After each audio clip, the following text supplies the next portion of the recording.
Hello दोस्त, आप लोग कैसे होंगे? हम लोग जानते होंगे आप लोग अच्छे होंगे। आज हम लोग क्या पढ़ने वाले हैं? आज हम लोग गणित के कुछ इंपॉर्टेंट क्वेश्चन को पढ़ेंगे। ऐसा question SSC GD, railway, group D और यूपी पुलिस अन्य प्रतियोगी परीक्षाओं में ऐसा क्वेश्चन पूछा जाता है। ठीक है, आइए हम लोग क्वेश्चन को सॉल्व करते हैं। देखते रहिएगा ध्यान से। 3 मजदूर किसी मकान की सफेदी 20 दिन में कर सकते हैं। यदि सफेदी 6 दिन में करनी हो तो काम पर लगने वाले मजदूरों की संख्या होगी, यानी क्या होगी। ऐसे सवालों को हम लोग क्या करेंगे? मानेंगे। क्या मानेंगे? आइए हम लोग थोड़ा देखते हैं क्वेश्चन की तरफ। कि माना काम पर लगने वाले मजदूरों की संख्या, काम पर लगने वाले मजदूरों की संख्या हम लोग क्या मानेंगे? एक्स मानेंगे। क्या मानेंगे? एक्स मानेंगे। ठीक है, यानी एक तरफ हम लोग दिन मानेंगे और दूसरी तरफ क्या मानेंगे? मजदूर। यानी हम लोग क्या करेंगे? एक तरफ दिन मानेंगे और दूसरी तरफ मजदूर मानेंगे। यानी जो पहला दिन था, पहले दिन मजदूरों की संख्या क्या थी? यानी मजदूरों की संख्या क्या थी? 20, यानी 20। यानी जो मतलब मजदूर तुम्हारे थे वो 3 थे, लेकिन मजदूर 3 थे, लेकिन उनको कितना दिन लग रहा था? 20 दिन लग रहा था। तो यहाँ पर मजदूर कितने हैं? एक्स है। एक्स हम लोग माने हैं कि माना मकान पर लगने वाले मजदूरों की संख्या क्या माने हैं? एक्स माने हैं। तो मजदूर क्या हमारे हो गए? एक्स हो गए। और यहाँ पर जो दूसरा मजदूर है वह कितने दिन में करता है? 6 दिन में करता है। यानी हम कह सकते हैं जो पहला मजदूर है वह कितने दिन करता है? 20 दिन करता है। और जो दूसरा मजदूर एक्स है वह कितने दिन काम करता है? 6 दिन काम करता है। ऐसे सवालों को हम लोग क्या करेंगे? यह कौन सा तीर का निशान है? यह तुम्हारा प्रतिलोम समानुपात है। जो प्रतिलोम समानुपात होता है उसका जो तीर का निशान होता है वो हमेशा विपरीत होता है। यानी एक ऊपर से नीचे रहेगा, एक नीचे से ऊपर रहेगा। यानी ये दोनों आपस में बराबर नहीं रहेंगे।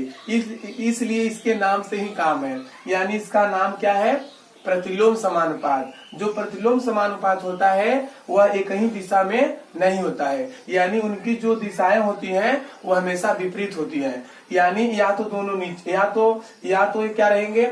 नीचे रहेंगे, या तो क्या रहेंगे? ऊपर रहेंगे। यानी जो तीर का जो निशान है यह एक दूसरे के क्या रहेंगे? अपोजिट रहेंगे, यानी विपरीत रहेंगे। ठीक है, यानी 20 अनुपाते 6 समानुपात x अनुपाते। ध्यान दीजिएगा, यहाँ पर क्या लगाएंगे हम लोग? अनुपाते लगाएंगे। ठीक है, x अनुपाते 3। यानी इसका फार्मूला होता है कि बाह्य पदों का गुणनफल मध्य पदों के गुणनफल के क्या होता है? बराबर होता है। यानी 20 अनुपाते 6 समानुपात x अनुपाते 3। इसका हम लोग क्या करेंगे?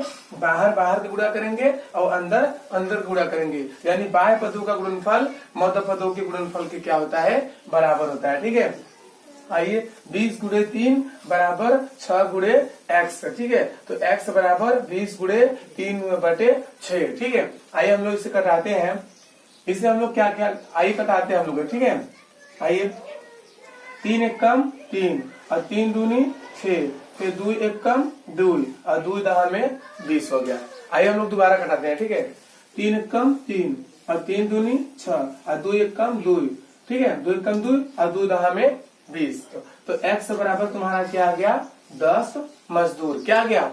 10 मजदूर आ गया। यानी हम कह सकते हैं हमारे क्वेश्चन में क्या पूछा गया था कि काम पर लगने वाले मजदूरों की संख्या क्या होगी? काम पर लगने वाले मजदूरों की संख्या क्या होगी? अतः काम पर लगने वाले मजदूरों की संख्या हमारी क्या होगी? 10 होगी। यानी 10 होगी। ठीक है, यानी जो 10 मजदूर रहेंगे, 10 मजदूर किसी काम को कितने दिन में करेंगे? 6 दिन में करेंगे। कितने दिन में करेंगे? 6 दिन। ऐसे सवालों को आप लोग इसका अभ्यास करिएगा, प्रैक्टिस करिएगा, ध्यान करिएगा। ठीक है, आप लोग इसे बार बार अभ्यास करिएगा। ठीक है, सफलता समय मांगती है। ठीक है, आप लोग अच्छे से पढ़िए और अच्छे से अभ्यास करिए। ठीक है, एक मोटिवेशन के साथ मैं कहने जा रहा हूँ कि सही समय पर सही दिशा में, सही समय पर सही दिशा में किया गया मेहनत आपको सफल जरूर बनाएगा। बस जरूरत है तो ईमानदारी की। ठीक है, हमारे सर्वश्रेष्ठ कुमार गौरव सर कहते हैं कि ना संघर्ष ना तकलीफ तो खाक मजा है जीने में, अब बड़े बड़े तूफान थम जाते हैं जब आग लगी हो सीने में। ये ठंडी का मौसम चल रहा है, ठीक है दोस्त, आप लोग सीने में आग लगा दीजिए। ठीक है, थैंक्स फॉर वॉचिंग।